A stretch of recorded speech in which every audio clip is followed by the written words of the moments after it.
When I returned from my business trip, my parents were sitting in the living room of the house I had spent 10 years purchasing. When I asked how they got in, Mom waved a spare key I had never given her and said, "It's family property now, so don't make a big fuss." Without hesitation, I called 911. "Well, let go. Why are you here?" The words I finally forced out were so faint and trembling that they startled even me. It was the day I returned from volunteering in Central and South America, providing medical aid. The moment I opened the door to what should have been my empty home, what washed over me wasn't relief. It was the shock of seeing people who had no reason to be there. On the sofa in my living room, my sanctuary, sat two figures lounging as if they owned the place. They were my parents. But when they turned toward me at the sound of my voice, there wasn't the slightest trace of guilt or surprise on their faces. Instead, they wore expressions as natural as if they were simply welcoming a daughter who had arrived a little later than expected. "Oh, Evelise, welcome back. You came home earlier than I thought," my mother said with a warm smile, closing the magazine in her lap.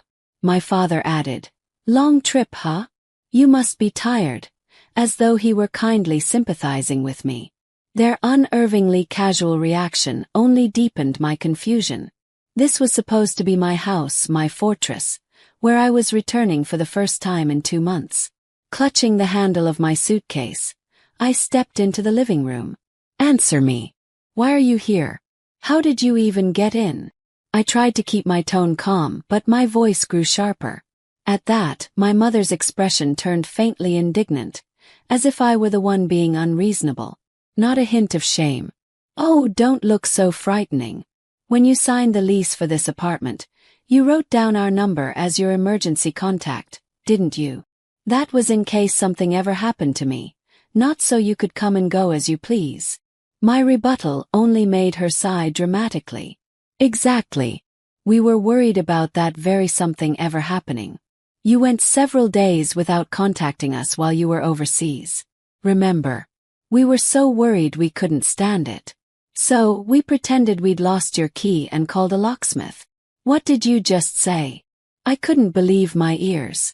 I called crying, "I lost my keys, please help me," and the nice locksmith came right away. "Of course I paid the fee, so don't worry." Her blithe tone left me speechless. She had abused my personal information, feigned distress, and tricked a locksmith into illegally opening the door to my fortress. And now she spoke of it as though it were cleverness or kindness. A cold dread seeped through me. It was true that for a few days I had been in a remote village with no reception, but I had told them in advance. Even so, why do you have a key? To my perfectly reasonable question, my mother pulled a spare key from her handbag and showed it off as though it were a trophy. "When we looked around, we found a spare you had left in the entryway cabinet. I borrowed it and made a copy. Isn't it a parent's duty to look after a child's home while she's away? We even cleaned sometimes so dust wouldn't pile up." A spare key without asking me. I was stunned. They had exploited my emergency contact information, lied to the management company with crocodile tears, stolen my spare key, and even made duplicates. And all of it my mother excused with the phrase, "A parent's duty."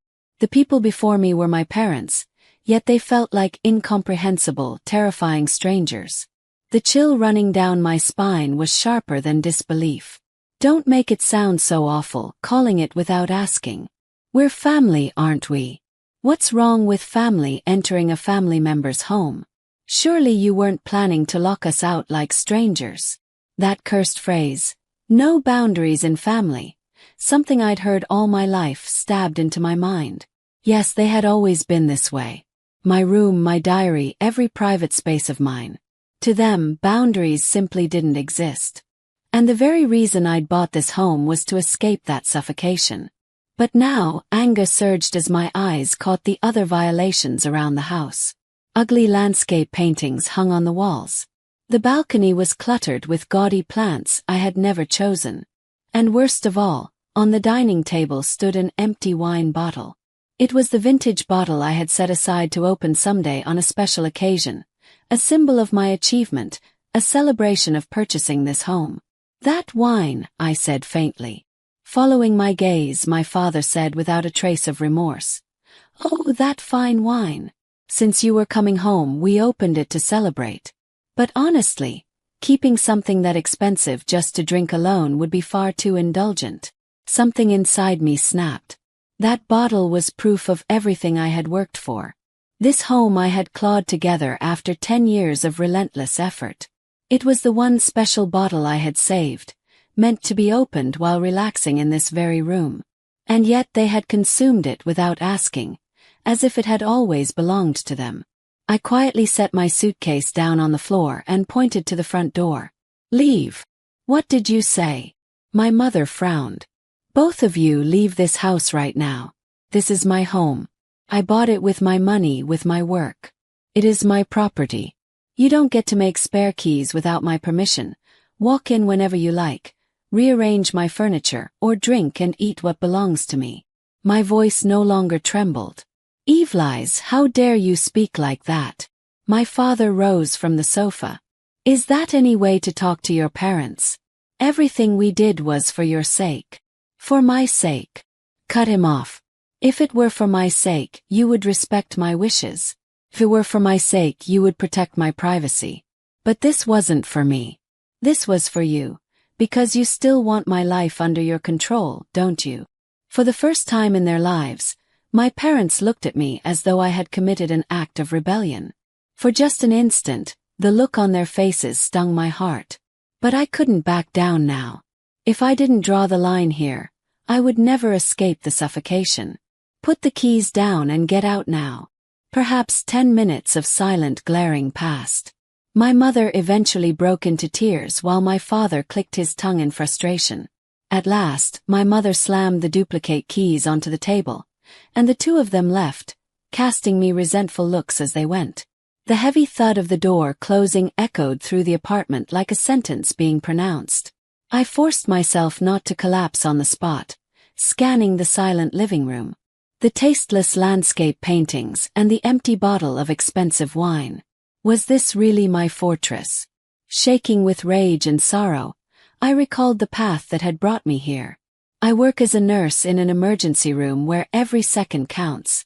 Every day is filled with alarms, tense air, and life-or-death decisions.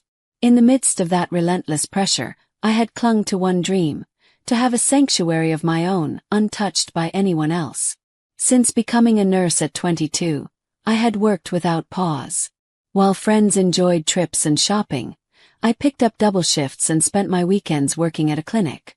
I gave up fashion and dining out, pouring nearly all my income into savings. Friends called me too extreme. But I didn't mind. I had one clear goal: to own a home of my own. After 10 long years, that dream finally became real. A brand new apartment overlooking the city center. I still remember the faint trembling in my fingers as I signed the contract. This home was the crystallization of my effort. What I loved most was the sunny balcony extending from the living room. Those quiet moments, sipping coffee while watching the bustle of the city from afar, were treasures beyond compare.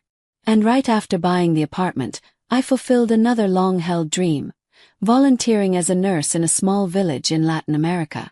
There, in a place without infrastructure, seeing the smiles of local children reminded me why I had become a nurse in the first place. And after 2 months today, I returned home with a heart full of fulfillment, only to find everything trampled underfoot by them. "This is my home," I whispered, clenching my fists, repeating it to myself. This was no time for sentimentality. If I wanted to protect it, I had to fight. I pulled out my phone immediately and searched for a 24-hour locksmith service. Before the night was over, I would secure this fortress with my own hands once again. For the next few weeks after changing the locks, life was eerily calm, like the silence before a storm. I heard nothing from my parents, and I savored the peace I had fought so hard to reclaim. The solid weight of the new keys in my hand was the only reminder that what had happened that night wasn't a dream. Then one day my younger sister, Tessa, called. Unlike me, she had always been gentle, someone who constantly gauged our parents' moods. Her voice was choked with sobs over the phone. "Evelise, it's Ryan. We're breaking up." Ryan was Tessa's kind, sincere boyfriend. They'd been living together for 2 years. Why? You two seemed so close. It's Mom and Dad's fault. Tessa told me in fits and starts what had been happening. My parents kept showing up at their apartment without warning, several times a week, criticizing Ryan's job and income and pestering them relentlessly about when they would get married. Those days wore him down until finally his patience ran out. He said, "I love you, but I can't be family with your parents. The lease is in his name, so I have to move out. I absolutely won't go back home. Evelise, can I stay with you for a while?" Of course I couldn't refuse. In that suffocating house where the concept of privacy didn't exist, Tessa had always been my only ally, my comrade who understood the same struggles. Actually, I'd started to feel the loneliness of living alone in this huge apartment, so her presence became genuine comfort. Living with Tessa was a joy. Even when I came home exhausted from work, her cheerful welcome home greeted me. On weekends we watched movies together or tried new recipes. We were blissfully unaware that this happiness was only the prelude to a new nightmare. The incident happened on a Wednesday 3 weeks after Tessa moved in. That day, I'd been tied up with an emergency operation in the ER and didn't get home until after 10 p.m. When I opened the living room door, Tessa, dozing on the sofa, looked up at me with an apologetic face. "Evelise, I'm home. Today Mom and Dad came by." My heart jumped at those words. "Did you let them in?" "No, I didn't let them in. At first." Tessa, almost in tears, told me the events of the last few days. "I'm sorry, Evelise. I'd been ignoring their calls so they wouldn't find out I'd moved here. But yesterday they sent a message. If you won't tell us where you are, we'll come to your workplace and ask around. I thought if they did that I might even lose my job. So I got scared, and I ended up telling them I was at your place." I couldn't blame Tessa. That was blackmail. Gentle Tessa couldn't have stood up to such a cowardly tactic. "Then they suddenly came by today." Said no. I wouldn't let them in. But they said there's an important delivery addressed to me, so they'd just leave it at the door. "Oh." I opened the auto lock at the entrance. Her story went on. The parents, who had said they'd only leave the package at the door, eventually rang the intercom. "Since we came all this way, we'd at least like to see Tessa's face," they said. Tessa couldn't refuse and opened the door. They then pushed their way in, saying they were just thirsty and wanted some water, and intended to stay until I came home. "Evelise coming home late tonight and she'll be tired," Tessa begged and somehow managed to get them to leave after about half an hour. I couldn't blame her. I knew better than anyone how skillfully manipulative our parents could be. "All right. That must have been terrible. Thank you for telling me." I sighed deeply and went to the bedroom. When I stepped in, I gasped. At first glance, the room looked perfectly tidy, but it wasn't my way of tidiness. The books on the bedside table were sorted by genre. The clothes in the closet had been rearranged meticulously by color. My mother's self-satisfied organizing had violated my most private space. When I saw the old diary I thought I'd hidden in the back drawer of my desk, placed prominently on the bookshelf as if on display, all the blood drained from my face. They had, in the moment Tessa looked away, trampled even the innermost parts of my heart. But what truly froze me was something else, an unsettling detail. The bottom drawer of my desk. I kept the most important files there. The purchase contract for this apartment, the property registry, all the key documents. The drawer was not fully closed. It was open just a few inches. My stomach dropped as I pulled out the file. The papers inside were clearly rifled through and reordered.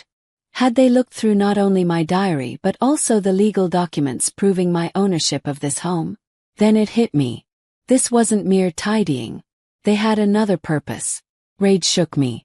I returned to the living room to find Tessa looking at me on the verge of tears.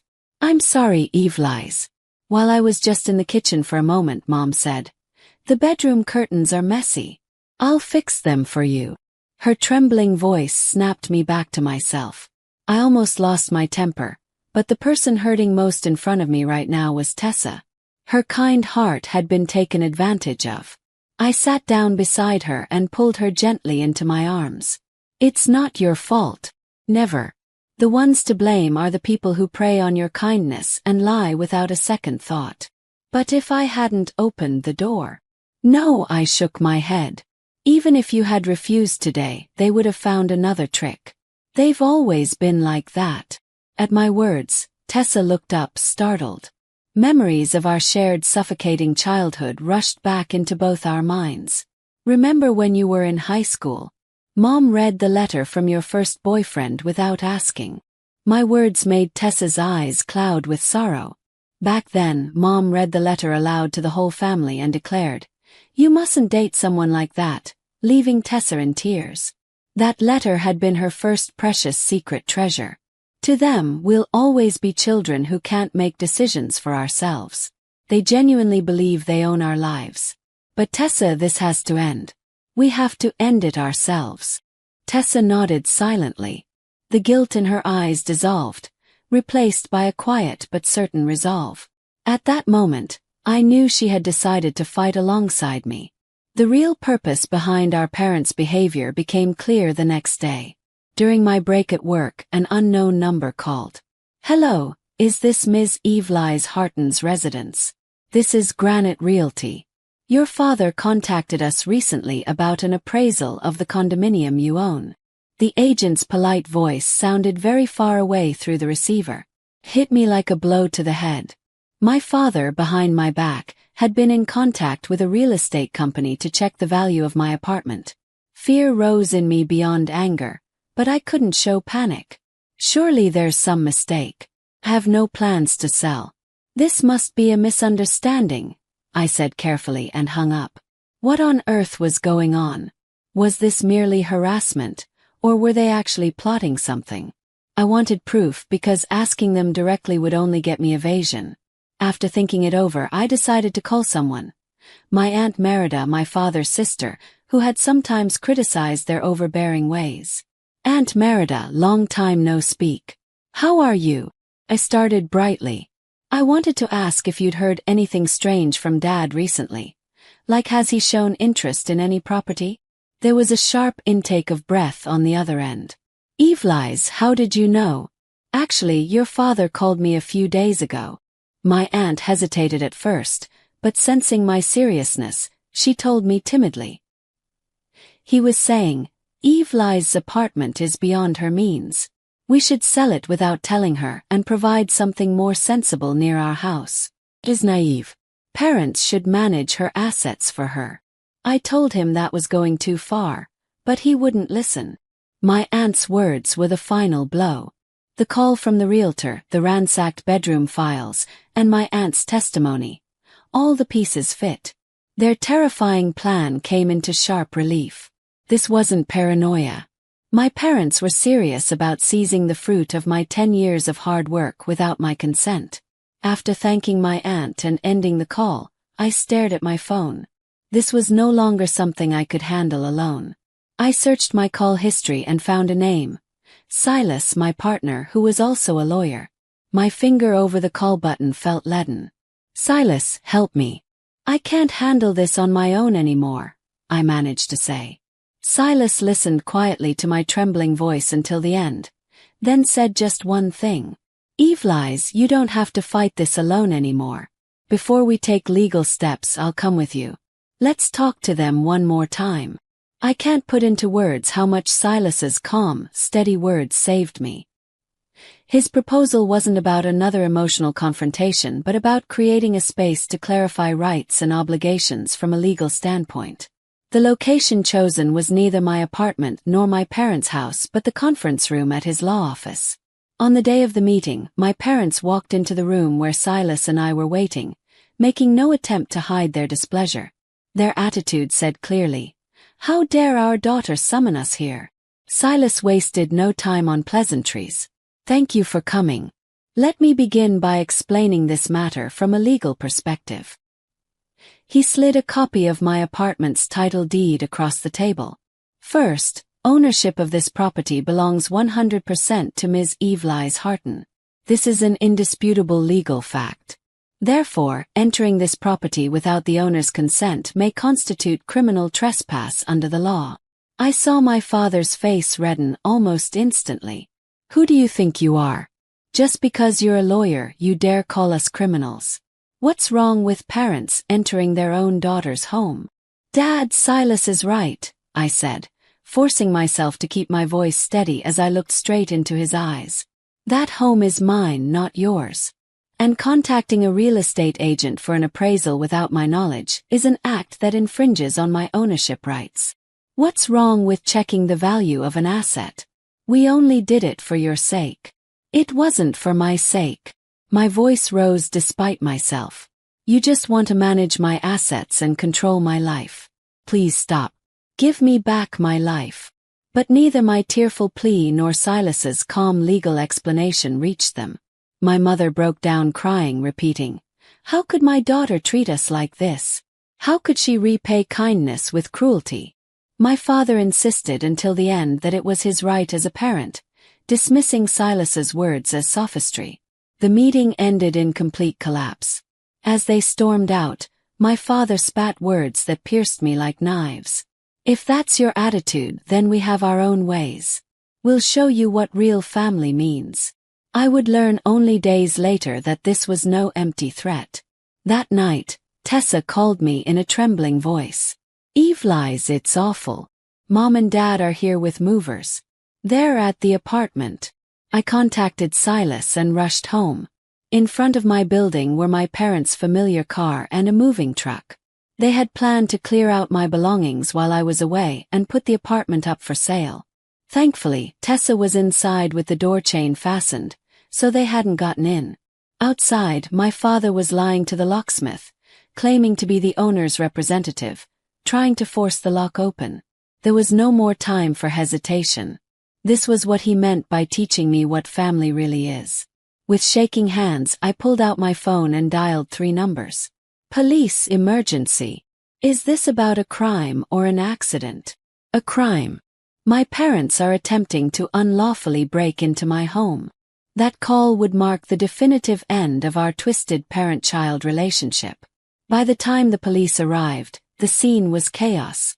My father was still insisting to the locksmith that he was acting as the owner's agent while my mother banged on the door and screamed my name through tears. Neighbors had gathered, staring at the bizarre spectacle. I explained the situation calmly to the officers, while Silas, as my lawyer, provided legal documentation and context, including the property records. The decisive evidence was footage from the small security camera Silas had advised me to install at the door after their previous intrusion. It clearly showed my father intimidating the locksmith, demanding the door be opened.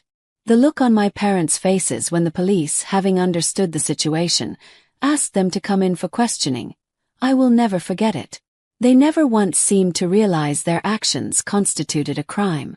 I watched in a daze as they were placed in the back of the patrol car and taken away. In the end, my parents were arrested on suspicion of attempted trespassing and property damage.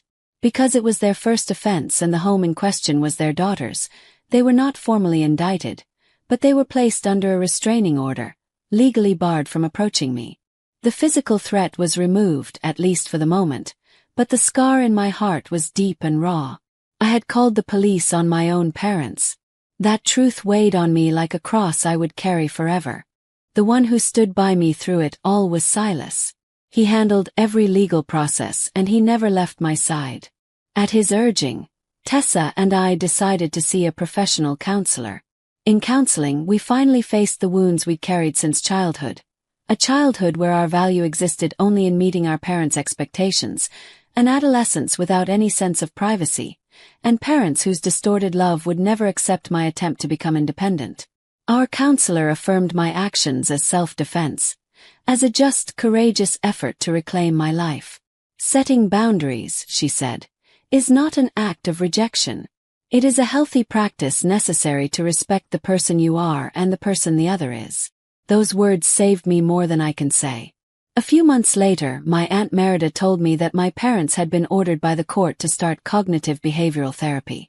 It seemed they too were finally beginning to learn, with professional help, that their behavior had been abnormal. The police incident, of course, became known throughout the family. Many relatives strongly condemned my parents' extreme actions, and now almost no one visits their house. Rumors spread even through the neighborhood where they'd lived for years. My mother, once a community figure, now endures the kind of pitying, contemptuous looks that make her days hard. 2 years passed. My life now is filled with a calm and peace I could not have imagined back then. I still keep my distance from my parents. The restraining order expired, but we haven't had direct contact. I hear through Aunt Merida that they continue with treatment. Maybe one day, if they truly change, we can face them in a different way. But not yet. For now, I choose my own peace of mind above all else. Tessa lives very near my apartment now, and it's become our habit to have dinner at one house or the other on weekends. Silas, who stood by me through the personal and legal battle of my life, now smiles gently beside me. We decided to get married next spring.